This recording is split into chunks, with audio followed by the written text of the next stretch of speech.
Je ne peux toujours pas regarder ces photos car elles... me brise tout simplement le cœur. C'était le 20 mai 2016 et Robert Groppel n'avait aucune idée que sauver sa propre vie lui demanderait de prendre la décision la plus dévastatrice qu'un être humain puisse affronter.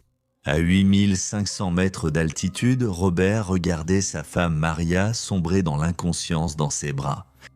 Pendant les 12 heures suivantes, il allait lutter contre la montagne, lutter contre la mort elle-même et lutter contre ses propres limites pour tenter de sauver la femme qu'il aimait. Mais ce qu'il a été obligé de faire à la fin, honnêtement, je ne peux pas imaginer vivre avec ce choix.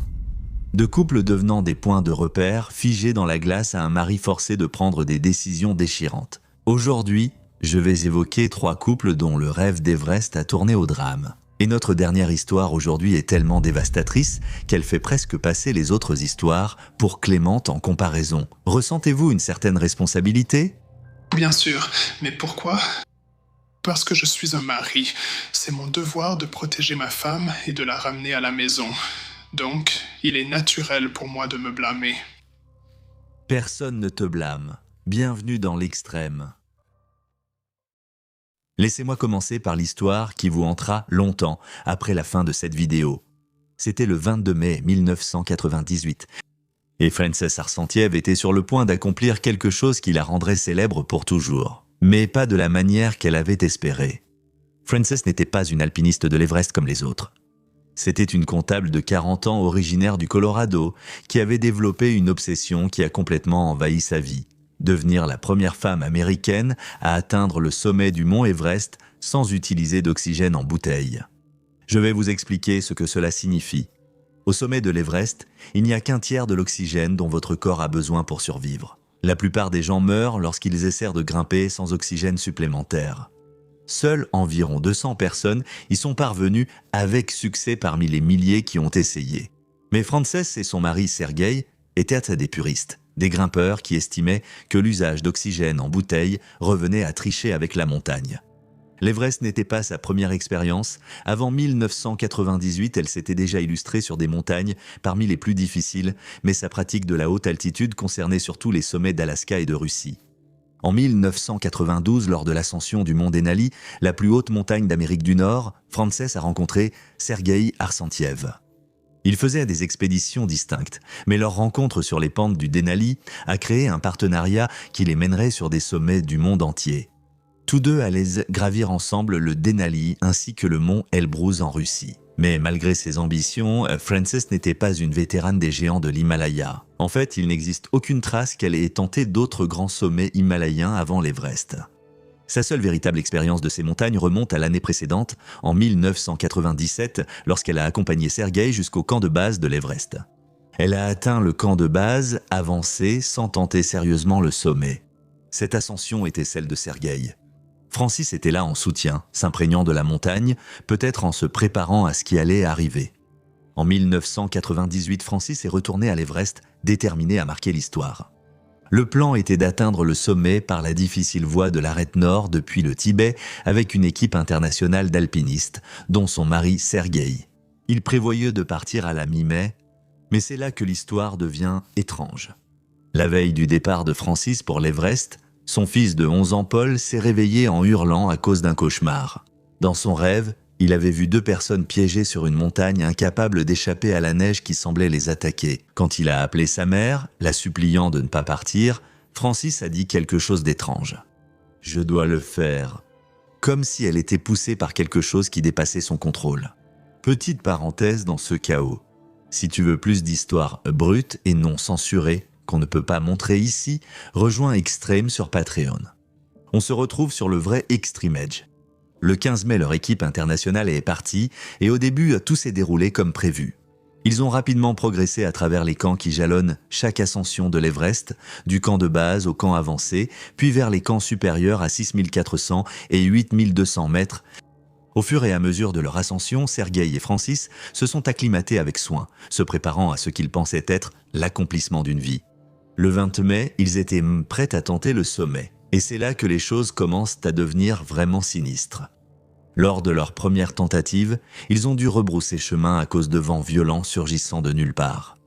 Mais c'est leur deuxième tentative qui me donne encore des frissons quand j'y repense. Imaginez la scène. Vous grimpez dans la zone de la mort, dans l'obscurité totale, ne comptant que sur votre lampe frontale pour naviguer entre corniches glacées et crevasses mortelles. Et puis, au pire moment possible, votre lampe frontale tombe en panne, elle s'éteint complètement. Vous êtes soudainement aveugle à 8500 mètres d'altitude, entouré uniquement par la mort noire et glacée. Beaucoup y verraient un signe, un avertissement de la montagne de faire demi-tour et rentrer chez soi. Mais Francis et Sergueï ne le voyaient pas ainsi. Pour eux, chaque échec n'était qu'un obstacle de plus à surmonter. Vous vous souvenez du cauchemar de son fils ? 2 personnes piégées sur une montagne, incapables d'échapper à la neige qui semblait les attaquer ? Après 2 tentatives ratées et du matériel tombant mystérieusement en panne au pire moment, on pourrait penser que quelqu'un commencerait à se demander si ce rêve n'essayait pas de les avertir. Mais j'imagine que l'obsession a cette capacité de vous faire ignorer les signes qui sont juste devant vous. Vous dites simplement « ce n'était qu'un rêve ». Alors, le 22 mai, malgré les échecs précédents, ils ont tenté une 3e ascension. Et cette fois, quelque chose était différent. La météo était parfaite, leur équipement fonctionnait. La montagne semblait leur permettre de réussir. Et en fin d'après-midi, le 22 mai 1998, ils ont finalement accompli l'impossible. Francis est la première femme américaine à atteindre le sommet de l'Everest sans oxygène supplémentaire. Ils se sont tenus au sommet du monde, prouvant que la volonté humaine pouvait tout surmonter. C'était, et cela reste encore aujourd'hui, l'une des réalisations les plus incroyables qu'un alpiniste puisse accomplir. Mais la montagne n'en avait pas encore fini avec eux. Parce qu'ils ont grimpé sans oxygène, ils ont progressé incroyablement lentement tout au long de la journée. Lorsqu'ils ont atteint le sommet, il était déjà dangereusement tard. Si tard qu'ils ont été forcés de commencer leur descente dans l'obscurité. Et c'est là que la montagne a révélé sa véritable nature. Maintenant, descendre l'Everest est déjà très dangereux en temps normal. Beaucoup d'alpinistes estiment que c'est l'aspect le plus dangereux de l'Everest. Et il est facile de comprendre pourquoi. Au moment où vous atteignez le sommet, vous êtes déjà épuisé. Vos réserves d'énergie sont épuisées, vos muscles lâchent et votre cerveau fonctionne au ralenti dans l'air raréfié. La gravité, qui semblait être un ennemi lors de l'ascension, devient soudainement une menace bien plus grande lors de la descente. Chaque pas est une lutte pour rester debout, rester concentré et continuer à avancer. Et ça, c'est pendant la journée. Descendre l'Everest dans le noir est non seulement dangereux, mais souvent mortel. Vous avancez sur des arêtes étroites bordées de précipices de plusieurs centaines de mètres, enjambant des crevasses qui pourraient vous engloutir, tandis que votre lampe frontale projette des ombres inquiétantes qui donnent à chaque formation rocheuse l'air d'un monstre. Votre perception de la profondeur est faussée. Ce qui ressemble à un sol solide pourrait être un trou qui s'ouvre sur le vide, tout cela en ne respirant qu'un tiers de l'oxygène dont votre corps a besoin pour survivre. Mais ce ne sont pas que les dangers physiques qui rendent la descente nocturne mortelle. C'est aussi ce qui arrive à votre esprit. Dans l'obscurité, entouré par le vent hurlant et la conscience d'être complètement seul dans l'un des environnements les plus hostiles de la Terre, votre cerveau commence à vous jouer des tours. Vous voyez des choses qui n'existent pas. Vous entendez des voix qui appellent à votre nom. Vous n'arrivez plus à penser clairement. Vous ne pouvez plus prendre de décisions rationnelles. Et dans ce délire provoqué par le manque d'oxygène, entouré par la mort noire et glacée, l'impensable s'est produit. Francis et Sergueï se sont séparés pendant leur descente dans l'obscurité. Le temps, cette nuit-là, était calme et dégagé, mais sur l'Everest, même un ciel parfait ne peut pas vous protéger du froid brutal, de l'épuisement et des effets étouffants de l'altitude. Chaque pas était un combat, et alors que la nuit engloutissait la montagne, Sergueï perdit Francis de vue dans le chaos. Lorsque Sergueï atteignit enfin le camp à l'aube après des heures d'ascension, il se retourna, s'attendant à voir Francis arriver juste derrière lui, mais elle n'était pas là.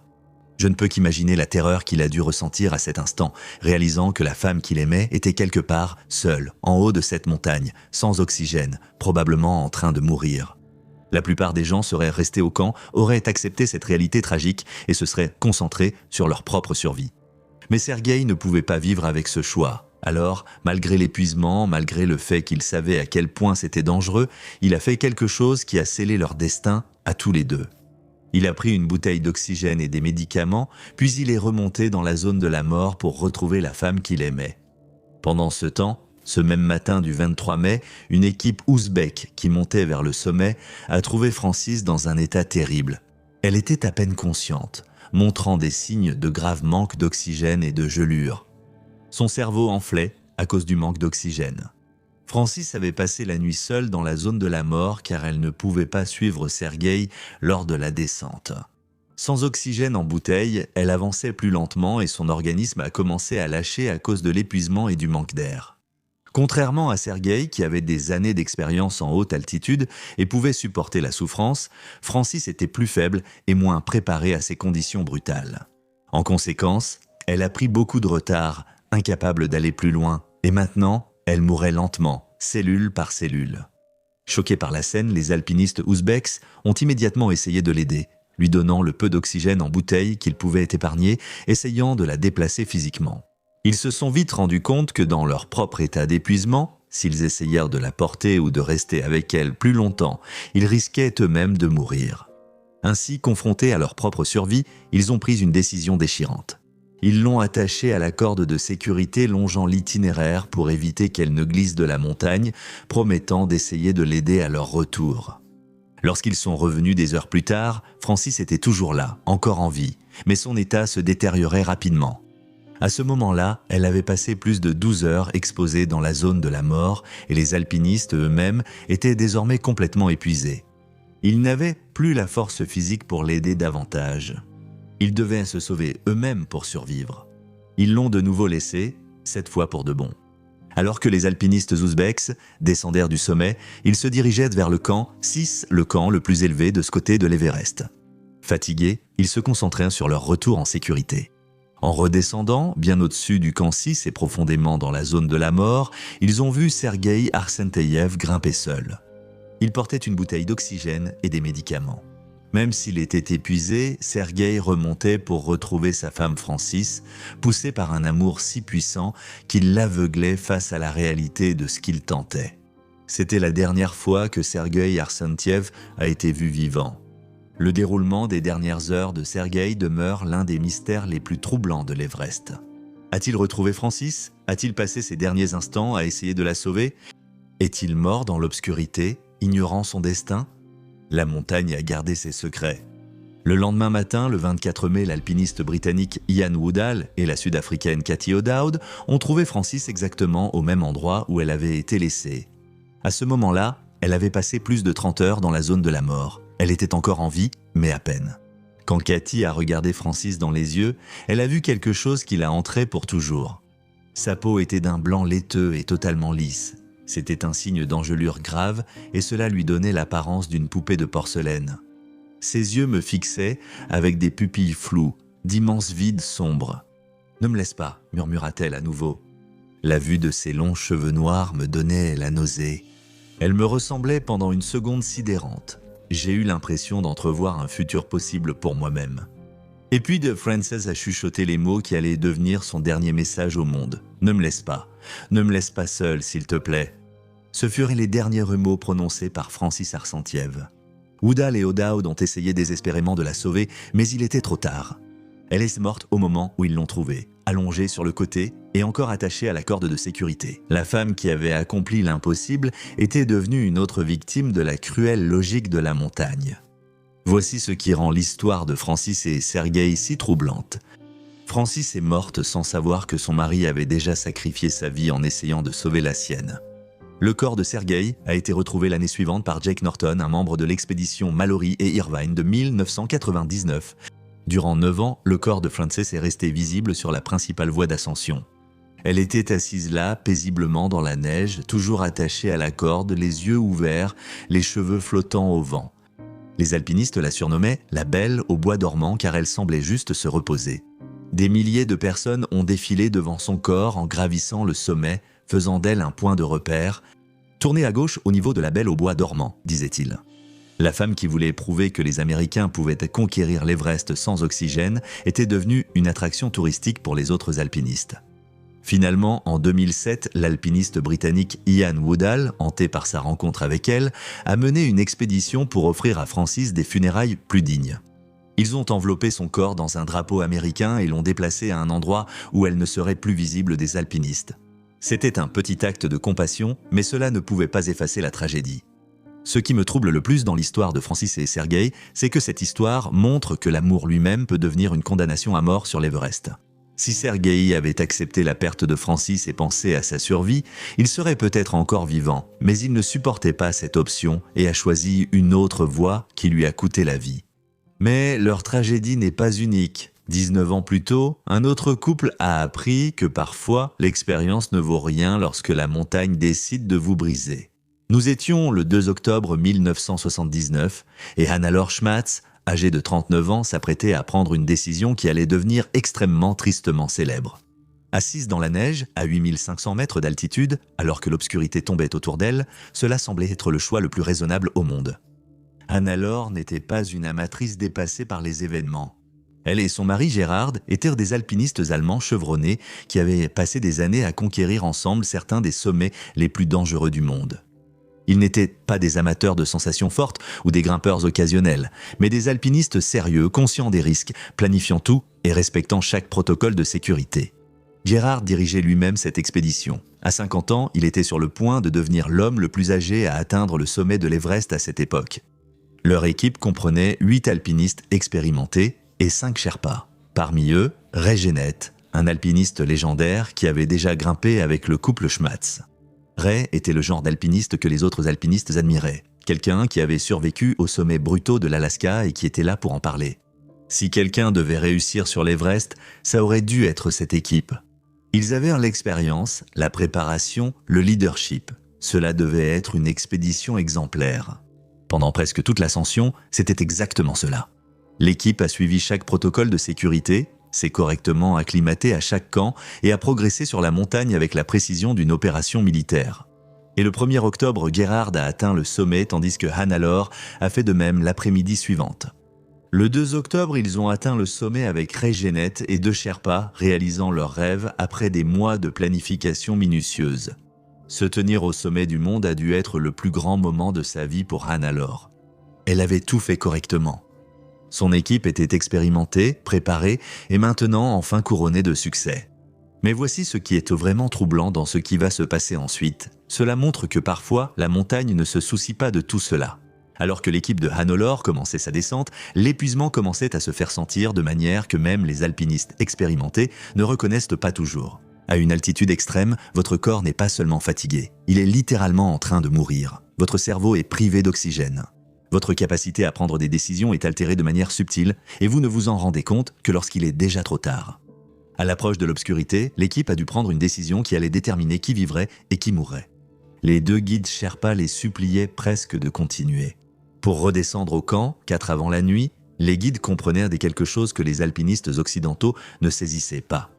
La zone de la mort ne pardonne à personne qui y reste trop longtemps, peu importe leur expérience. Mais Hannelore et Ray Gennett étaient épuisés au-delà de tout ce qu'ils avaient déjà jamais connu.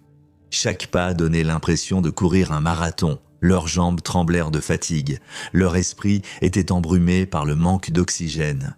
Face à l'épuisement, ils ont choisi de s'arrêter pour se reposer, estimant que c'était la décision la plus évidente. Ils ont décidé de bivouaquer à 8500 mètres d'altitude. Pour 3 alpinistes expérimentés qui avaient passé des années à grimper dans des conditions extrêmes, cela semblait raisonnable. Ils avaient des sacs de couchage, un abri et avaient déjà bivouaqué en montagne. Mais leur cerveau privé d'oxygène ne comprenait pas cela. La zone de la mort n'est pas comme les autres montagnes. Au-dessus de 8000 mètres, le corps humain ne peut pas s'acclimater. Il ne peut que mourir, lentement et inévitablement. Malgré les avertissements de plus en plus désespérés de leur guide Sherpa, Hannelore, Gérard et Ray se sont installés pour ce qu'ils pensaient être une nuit difficile, mais dont ils sortiraient de vivants. Les Sherpas sont restés avec le groupe, même s'ils savaient à quel point c'était dangereux et voulaient désespérément que tout le monde continue d'avancer. Leur expérience leur disait que s'arrêter dans la zone de la mort était une erreur fatale. Mais par loyauté et par sens des responsabilités, ils sont restés avec les alpinistes, partageant le même risque terrible. Ils n'avaient aucune idée qu'ils venaient de signer leur propre arrêt de mort. Cette nuit-là, alors que les températures tombaient en dessous de 0 et que des vents de force ouragan tentèrent de les arracher de la montagne, ils ont lentement compris avec horreur la véritable nature de la montagne. Ce n'était pas seulement la météo, c'était une machine à tuer qui attendait qu'ils fassent un seul mauvais choix. Et puis, dans l'obscurité balayée par le vent, quelque chose d'horrifiant s'est produit. Ray Gennett a commencé à mourir d'hypothermie dans son sac de couchage à seulement quelques mètres de Hannalore et des Sherpas. Je n'ose pas imaginer ce que ces heures ont dû être. Allongé là, dans ton propre sac de couchage, luttant contre ton hypothermie, écoutant ton ami et partenaire d'escalade mourir lentement à seulement quelques mètres de toi. Ray haletait, luttant pour respirer dans l'air raréfié, son corps s'éteignant système après système, et il n'y avait absolument rien que Honolulu puisse faire pour le sauver. Le traumatisme psychologique de cette expérience, combiné à leur propre hypothermie et à une grave privation d'oxygène, a dû être dévastateur. Elle a passé toute une nuit à écouter son amie mourir, sachant qu'elle pourrait être la prochaine, se demandant si elle verrait le jour se lever. À l'aube, Ray Gennett était décédé. Un Sherpa était déjà descendu au camp, 4 pour chercher de l'aide. Il ne restait donc plus que 2 personnes en vie au bivouac, Hannalore et le Sherpa restant, un homme nommé Sherpa Sungdar. Traumatisés d'avoir vu Ray mourir et luttant eux-mêmes contre l'hypothermie, Hannalore et Sundar entamèrent leur descente. Mais la nuit, dans la zone de la mort, les avait affectés d'une façon qu'ils ne comprenaient pas entièrement. Le cerveau de Hannalore enflait à cause du manque d'oxygène. Son corps s'éteignait à cause d'une exposition prolongée au froid extrême. Elle mourait lentement, et elle ne s'en rendait probablement même pas compte. Et c'est ici que l'histoire de Hannalore devient déchirante de la manière la plus cruelle qui soit. Alors qu'ils descendirent de la zone de la mort, Hannalore et Sungdar se rapprochaient de plus en plus de la sécurité. Ils pouvaient voir le camp 4 au loin. Ils étaient aussi proches qu'ils pouvaient probablement distinguer chaque tente. À seulement 100 mètres, à peine la longueur d'un terrain de football, il y avait la chaleur, un abri, une aide médicale et la survie. 100 mètres. C'est tout ce qui décidait si Hannalore allait vivre ou mourir. Elle avait gravi plus de 8500 mètres sur la plus haute montagne du monde et maintenant seulement 100 mètres la séparèrent de la sécurité. La nuit dans la zone de la mort avait brisé quelque chose en Hannalore. La combinaison du froid extrême, du manque d'oxygène et du traumatisme psychologique l'avait poussée au-delà de ses limites. Elle s'est assise contre son sac, pensant sûrement qu'un court repos lui suffirait avant de parcourir ses 100 derniers mètres. Elle ne s'est jamais relevée. Ses derniers mots étaient simples et désespérés. De l'eau, puis elle a fermé les yeux et est morte d'hypothermie et d'œdème cérébral à quelques minutes seulement d'atteindre les secours. Ce qui rend cette tragédie plus dévastatrice, c'est ce qui est arrivé à Sundare, le Sherpa resté avec eux pendant leur nuit d'horreur. Quand Hannalore est morte, il n'a pas abandonné son corps pour se précipiter et se sauver lui-même. Il est resté avec elle, essayant de la réchauffer, même si elle était déjà partie, tentant de la protéger du vent et du froid. Sa loyauté et sa simple décence humaine lui ont tout coûté. Lorsque les autres alpinistes l'ont retrouvé, Sundare avait perdu la plupart de ses doigts et de ses orteils à cause des engelures. Sa carrière d'alpiniste était terminée. Il avait sacrifié son gagne-pain car il refusait d'abandonner une femme décédée. Quand les secours les ont enfin atteints, ils ont trouvé Hannalore assise paisiblement contre son sac, les yeux ouverts, les cheveux au vent. Elle semblait juste faire une pause avant de reprendre la descente vers le camp. Il y avait quelque chose de profondément troublant dans la paix qu'elle dégageait, comme si elle avait simplement décidé de se reposer et ne s'était jamais réveillée. Des années durant, le corps de Hannalore est resté un point de repère sur la montagne. Les alpinistes passèrent devant elle en montant vers le sommet et elle est devenue un point de repère que les gens utilisaient pour s'orienter. En 1984, la présence troublante du corps de Hannalore est devenue trop difficile à ignorer pour la communauté des alpinistes. L'inspecteur de police Yogendra Bahadur Thapa et son guide Hang Dorji ont lancé une mission de récupération pour descendre son corps de la montagne. Mais la montagne n'avait pas fini de réclamer des vies. Tragiquement, les 2 hommes ont perdu la vie lors de la tentative. Même pour les plus expérimentés, les conditions extrêmes de l'Everest rendent souvent les missions de récupération aussi dangereuses que l'ascension elle-même. Gerhard, quant à lui, a survécu à l'expédition qui a coûté la vie à sa femme et détruit la carrière de Sundar. Mais il était brisé d'une manière qui allait bien au-delà des blessures physiques. Écoutez ce qu'il a dit à son retour chez lui. « L'équipe est rentrée à la maison, mais moi, je suis rentré seul sans ma bien-aimée Hannalore. Alors que Francis et Sergueï sont morts ensemble dans la zone de la mort et que Hannalore est décédé pendant que Gerhard atteignait sain et sauf le camp, notre dernière histoire traite de quelque chose de bien plus dévastateur psychologiquement que la mort elle-même. Voici l'histoire de Maria Stridem. Nous sommes le 21 mai 2016 et Maria Stridem s'apprête à affronter l'épreuve ultime de tout ce en quoi elle croit. Ce qu'elle ne savait pas, c'est que ces derniers jumeaux à son mari allaient le hanter pour le reste de sa vie. Maria n'était pas simplement une autre alpiniste tentant l'Everest pour la gloire personnelle.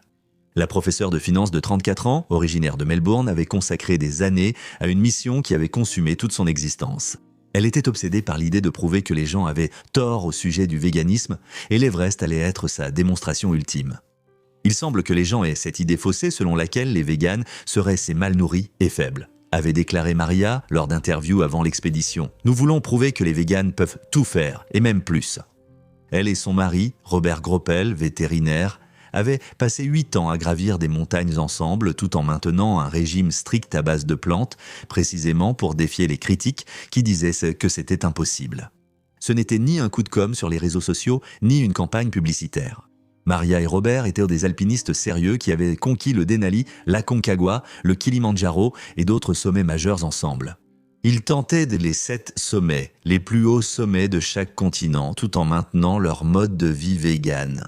Chaque ascension réussie était un pied de nez à tous ceux qui disaient qu'ils n'obtiendraient jamais assez de protéines et de fer pour de tels efforts. Mais l'Everest, c'était différent.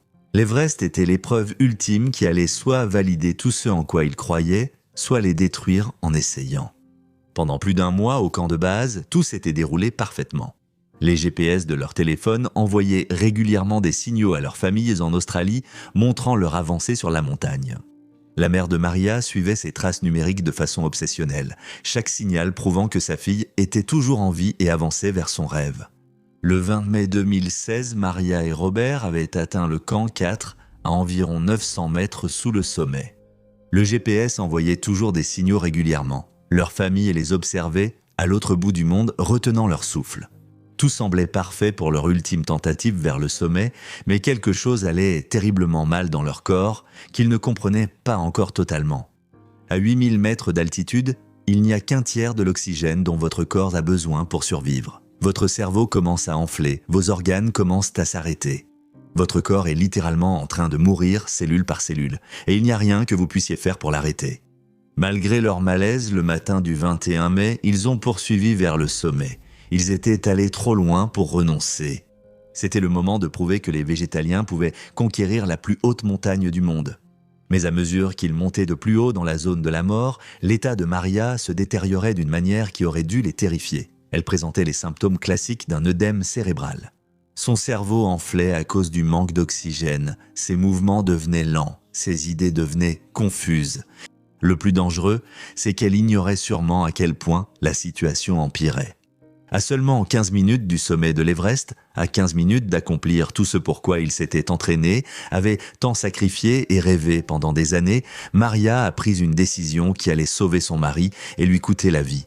Robert a raconté aux journalistes ce qui s'était passé et honnêtement, je n'imagine pas ce qu'il a ressenti. Je lui ai demandé « Est-ce que ça te dérange si je continue ?» Et elle a répondu « Oui, vas-y, continue.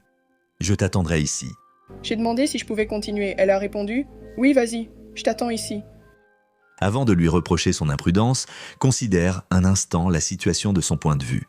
Tu es à 15 minutes du sommet du monde, la chose qui t'obsède, l'objectif qui a consumé toute ta vie, est juste là. Et la personne que tu aimes le plus te regarde avec des yeux privés d'oxygène et te dit de la laisser derrière et de poursuivre ce rêve tout seul. Ce furent les derniers mots cohérents que Maria prononça jamais à son mari. Robert a continué jusqu'au sommet et a atteint le sommet de l'Everest quelques minutes plus tard. Il l'avait fait. Il avait prouvé que les végétaliens pouvaient gravir la plus haute montagne du monde. Mais lorsqu'il est arrivé, quelque chose n'allait pas du tout. À mon arrivée au sommet de l'Everest, ce n'était pas spécial sans elle. J'y suis juste monté, descendu, sans rien ressentir. Réfléchis-y.